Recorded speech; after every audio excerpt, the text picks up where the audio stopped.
चाहत दूर से देखती है कि मिहिर एक बेंच पर अकेला बैठा है।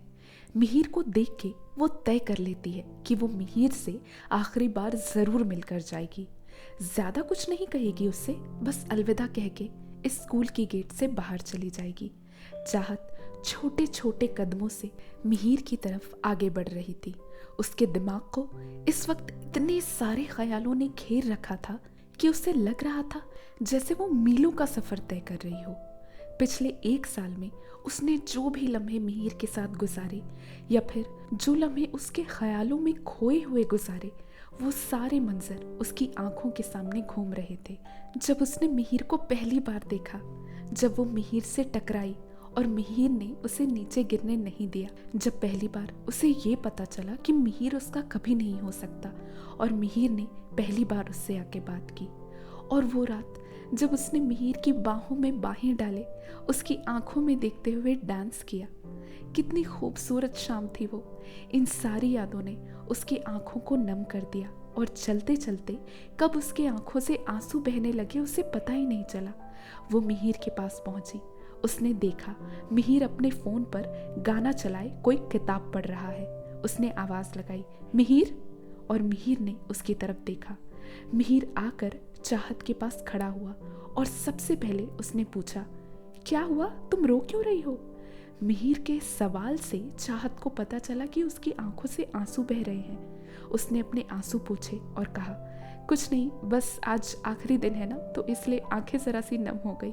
मिहिर ने कहा, अच्छा हाँ, मैं समझ सकता हूँ, कहो तुम कुछ कहना चाहती हो? इस एक सवाल ने चाहत के दिल के दरवाजे खोल दिए और हाँ, वो बहुत कुछ कहना चाहती थी। चाहत ने सोचा कि आज के बाद वो शायद मिहिर से कभी ना मिले, तो इसलिए सारी बातें कह देना ही अच्छा है। मिहिर इसके बाद उसके बारे में कुछ भी सोचे उसे फर्क नहीं पड़ेगा, क्योंकि वो तो यहाँ होगी ही नहीं। चाहत ने जैसे ही अपना मुंह खोला, अचानक उसका ध्यान मिहिर की फोन पर गया और उसमें ये गाना चल रहा था, किसी का प्यार लेके तुम नया जहां बसाओगे, वो शाम जब भी आएगी तुम हमको याद आओगी। अजीब दास्ता है ये। चाहत जो कहना चाहती थी वो इस गाने ने कह दिया था। जब ये गाना चलने लगा तो चाहत चुप थी और वो दोनों बस इस गाने को गौर से सुन रहे थे। चाहत मिहिर की आंखों में देख रही थी और मिहिर इंतजार कर रहा था और सोच रहा था कि चाहत ऐसे चुपचाप बुत बने क्यों खड़ी है और कुछ बोल क्यों नहीं रही। जैसे ही ये गाना खत्म हुआ, चाहत ने मिहिर से कहा, कुछ नहीं, बस तुम्हें अलविदा कहने आई थी, अपना ख्याल रखना, ऑल द बेस्ट आगे की जिंदगी के लिए। ये कहकर वो पीछे मुड़ी और चुपचाप चलकर जाने लगी। उसके लिए इस वक्त जैसे दुनिया खामोश हो चुकी थी। उसे कुछ सुनाई नहीं दे रहा था, न गाड़ियों की आवाज, न लोगों के बात करने की आवाज, और न ही आजू बाजू घूमने वाले जानवरों की आवाज। वो इधर उधर आगे पीछे बिना देखे चुपचाप चलती चली जा रही थी।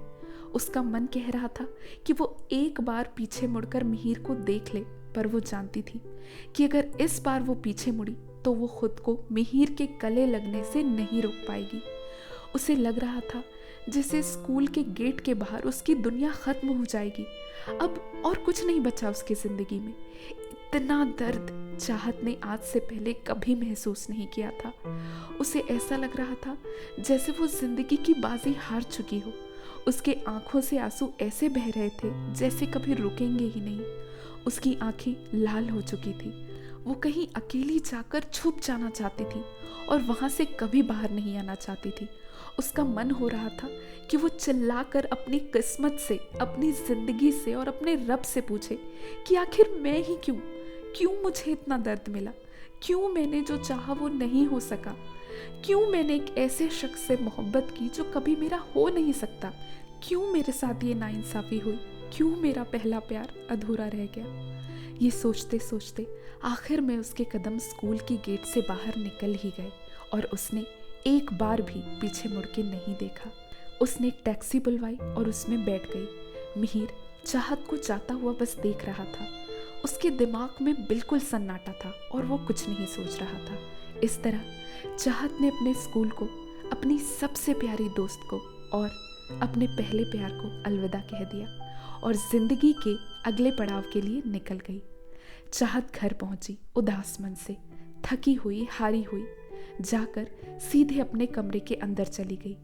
उसका ना किसी से बात करने का मन था और ना ही कुछ खाने का। उसकी माँ उसे शाम के नाश्ते के लिए बाहर बुलाने आई, पर उसने अंदर से ही मना कर दिया और बाहर आई ही नहीं। चाहत को पता था कि अभी उसे कॉलेज जाने में कुछ महीने बाकी हैं। उसे इस बात की तसल्ली थी कि जब तक कोई कॉलेज वो नहीं जाती, वो लतिका से मिलती रहेगी और अगर कोशिश करे तो कभी मिहिर के गली जाकर चुपके से उसका दीदार भी कर लिया करेगी। गम तो इस बात का था कि वो मिहिर को हर रोज नहीं देख पाएगी जैसे वो स्कूल में देखा करती थी। पिछले 1 साल में चाहत ने एक भी दिन छुट्टी नहीं ली थी मिहिर की वजह से। वो एक भी दिन मिहिर को देखे बिना गुजारना नहीं चाहती थी, चाहे उसकी तबीयत ही क्यों ना खराब हो। वो दवाई खाती पर स्कूल जरूर जाती थी। चाहत के पास ना तो मोबाइल फोन था कि जिसमें वो मिहिर की तस्वीर देख सकती थी। उसे पता था कि कॉलेज जाने के बाद आगे की जिंदगी उसे मिहिर के दीदार के बिना ही गुजारनी पड़ेगी। कैसे रहेगी वो, कैसे जिएगी वो मिहिर को बिना देखे, कितनी याद आएगी उसे मिहिर की।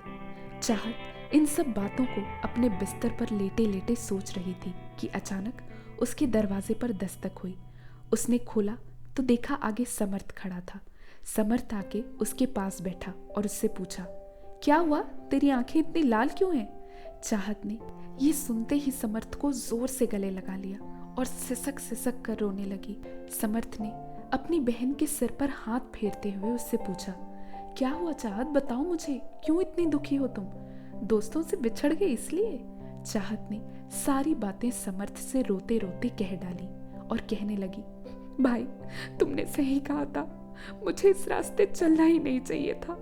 काश उस वक्त मैंने तुम्हारी बात मान ली होती तो आज मुझे इतना दर्द सहना नहीं पड़ता।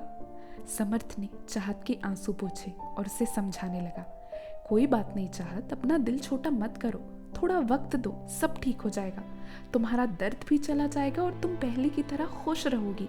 तुमने सुना तो होगा ना कि वक्त हर जख्म भर देता है, तो तुम्हारे जख्म भी भर जाएंगे। और खुद को इतनी तकलीफ मत दो, तुम्हारी कोई गलती नहीं है। अभी तुम जिस उम्र में हो ये सारी चीजें होना आम बात है। यही तो उम्र है जब लोग प्यार मोहब्बत जैसे चक्करों में पड़ जाते हैं। थोड़ा वक्त दो, तुम इसे पूरे तरीके से भूल जाओगे। देखना, तुम्हें उसका चेहरा तक याद नहीं होगा एक दिन। तुम जानती हो मैं कभी झूठ नहीं बोलता, और वैसे भी हम अब यहाँ रहने वाले तो हैं नहीं, जगह बदलेगी तो तुम सब भूल जाओगी। चाहत ने पूछा, नहीं रहेंगे मतलब, कहाँ जा रहे हैं हम?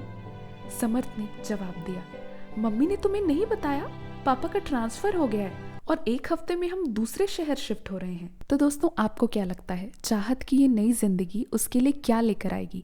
अपने अपने थॉट्स कमेंट बॉक्स में ज़रूर लिखिएगा। अगर आपको आगे का चैप्टर चाहिए तो भी कमेंट बॉक्स में लिखकर ज़रूर बताइएगा। अगर कहानी इंटरेस्टिंग लग रही है तो इसे लाइक करें, शेयर करें और आगे के चैप्टर्स पाने के लिए हमारे चैनल को सब्सक्राइब भी करें। Thank you.